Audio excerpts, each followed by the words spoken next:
Guys, it's Justin here from Singer. We're an Alberta-based pop rock band, acoustic pop band, and we are going to blow your minds today. So please stick around. Be sure to like, follow, subscribe, and hit that bell notification. It's going to let you know when another video pops up.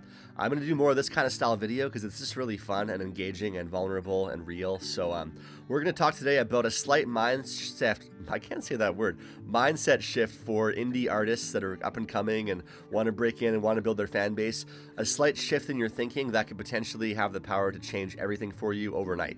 And I know that sounds crazy, that's a big promise, but honestly, I've seen my friends do it, like buddies like Eric Kane, and I know he's winning new fans everywhere he goes because of this mindset shift. So, and there's a few other shifts we're going to talk about later on, but this is the big one for me, is authenticity, and I'm going to break into it a bit more. So I've actually been doing music for a long time, and I was in a band in high school, a pop punk, pop happy hardcore band. We did like breakdowns. We love bands like we love watching bands like My Chemical Romance and like A Day to Remember and like Atreyu and stuff. So we had like happy choruses and like meaty breakdowns, and we played lots of shows locally in Edmonton at this old place called Avenue Theater. But then the band kind of broke up and people moved on, and I was the bass player, so I wanted to do some music stuff. And then around that time I had a pretty major a couple situations after high school with a manic episode with bipolar. I was diagnosed in 2008.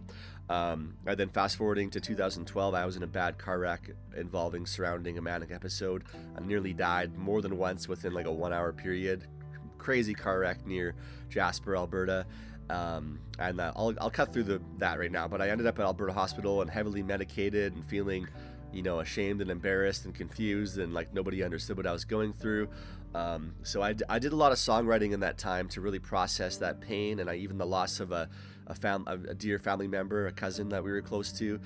And there's just a lot of crazy stuff piled up that was just really painful and hard, and it really broke me down on the inside.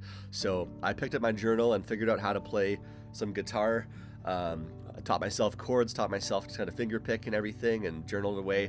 And I just locked myself in the basement for days and just processed my pain in a healthy way through music. And I realized that like I didn't want to use porn anymore. I didn't want to do any drugs. I didn't want to drink. I just wanted something real to heal me because I was so broken. So I chose vulnerability. I realized that I felt really good sharing what I was going through. Even if people like misunderstood me, I felt like it was a good thing. So fast forwarding to working at a summer camp in the summer of 2013 or 2014, I shared a song that I wrote in my basement called Landslides. It's about letting love in and not being afraid, like allowing yourself to open up and be vulnerable to let love actually in, whether, if you believe in God or not. But I believe that God, the Father, the creation, like loves you and you're deeply loved. So I shared this song about my brokenness and preambled it about talking about how I was struggling with pornography at the time, and I was struggling with just the way that I viewed myself and the shame of that and the guilt of that and the fear of rejection, and just how if anybody found out I would be, rejected kind of thing. So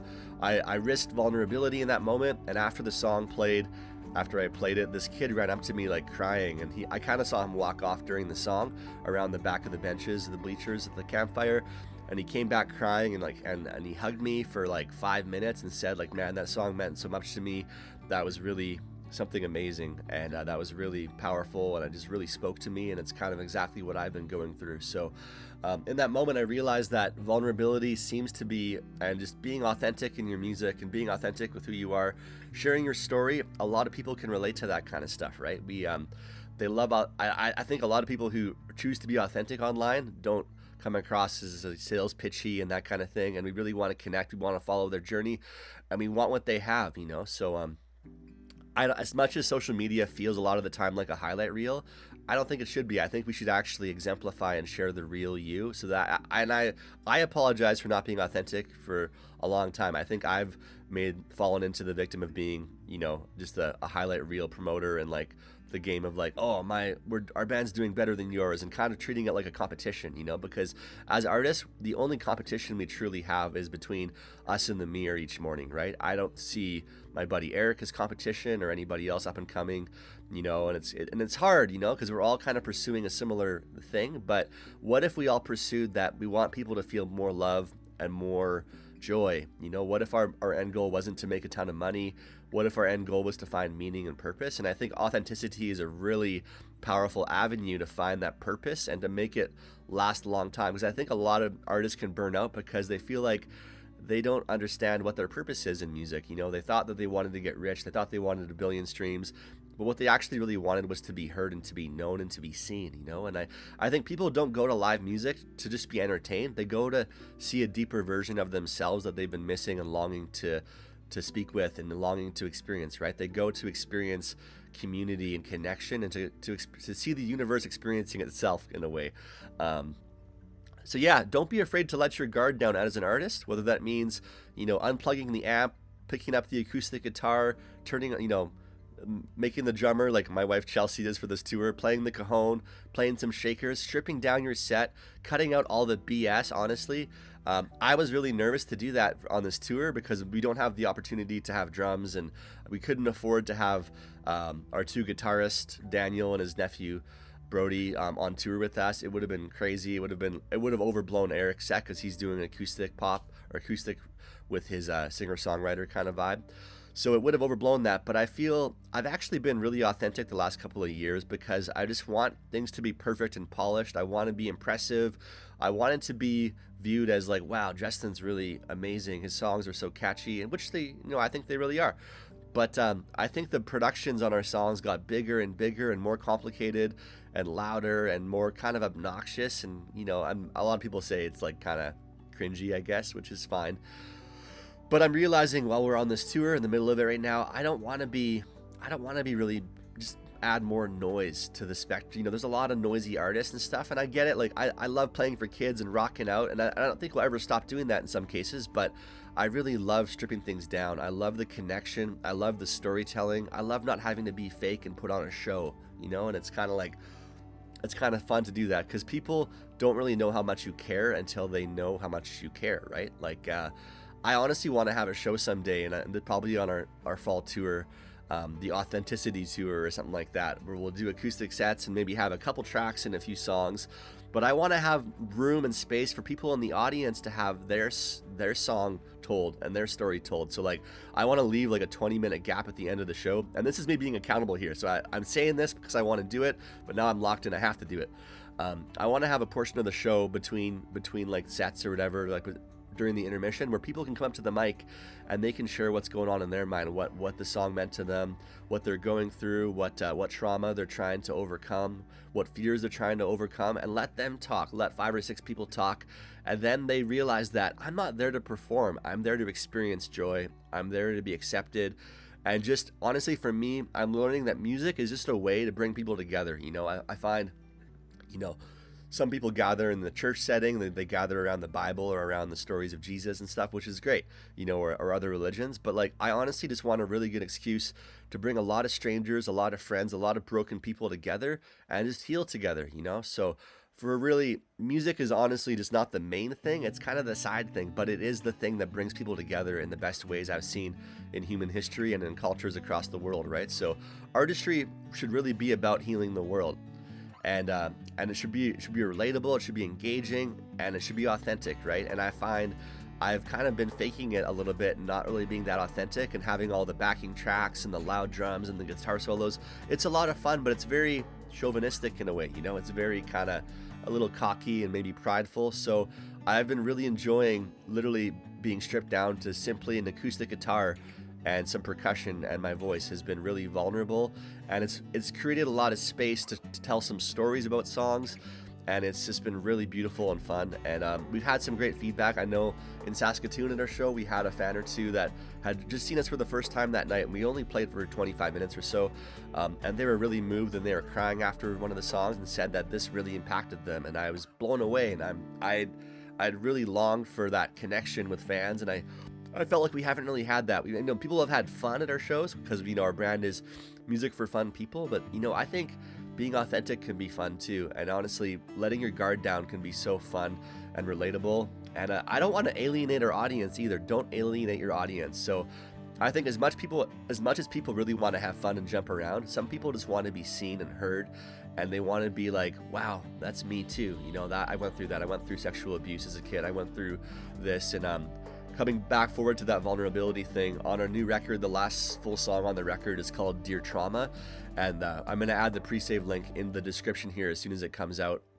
But it comes out on July 22nd in a week or so, from whatever you're seeing this, though. It's coming out soon.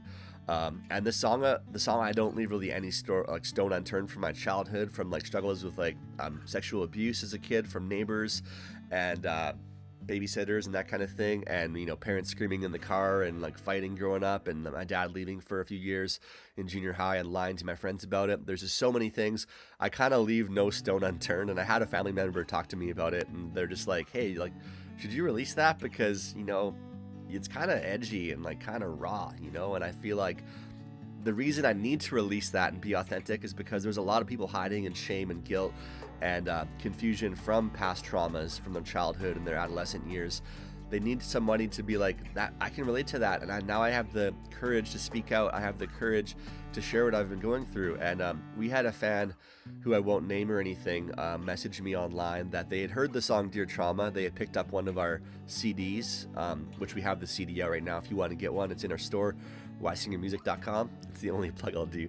But we had this track available in advance. We were selling physical media, vinyls, and CDs in advance if you guys want one.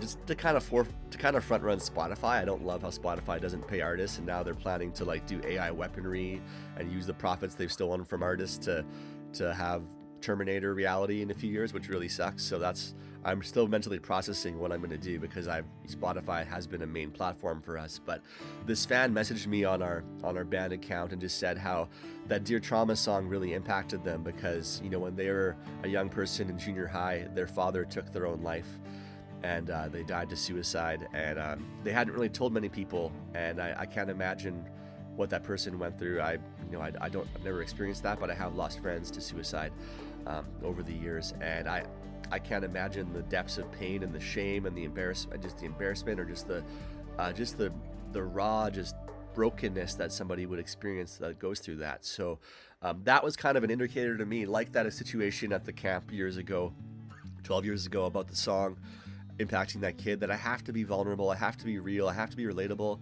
and I'm just done faking it. I'm done faking it. I want to be real. I want to be broken. I want to leave room in the air for people to breathe in and exhale deeply at our shows. I still want to make people laugh, don't get me wrong, but I want to serve the story of what we're doing first. I want to share the story of humanity, of how messed up we can feel, but how loved we are, along the way. Because no matter how broken you feel you are, the real you inside wants to come out. The real you that's vibrant and that's full of life, that's full of hope, that's full of grace, that's full of joy, that's full of creativity, that childlike self, the innocence wants to come out and wants to be healed, so that you can help change the world with your song. So the one slight mindset shift that you guys can all adapt, that you can do right away, is just be vulnerable. Be vulnerable. If you mess up in your song lyric, in the song, be vulnerable about it. If you need to turn off the guitar amp and the drum set, be vulnerable. Like, just do a stripped down song or two. I think what we're going to do at some of our shows is like have an acoustic set. We'll open for ourselves, and then we'll do the full band set as like a separate, set kind of thing. We'll do some loud music and some poppy music, and then we'll do some acoustic songs and storytelling, because I don't want to alienate the audience. I want to really connect with people on a spiritual level, because music is so spiritual. Music is so, it's spiritual, and it's just an amazing. And don't neglect the fact how you being vulnerable and stripped down and just can really impact people for a long time. And that's how you build fan bases. And fan is about community. I think people have that wrong. We call it a fun club, not a fan club, at our neck of the woods in Wysinger. But like, it's so fun feeling heard and seen, like it's honestly so fun feeling connected and feeling like you're a part of something bigger than yourself. And I want our music to be bigger than just us. I want our music to be bigger than just, making a few bucks selling merch and like having success and stuff. It's not a success if people still feel unseen and hurt and broken and isolated. If fans don't feel like they can connect.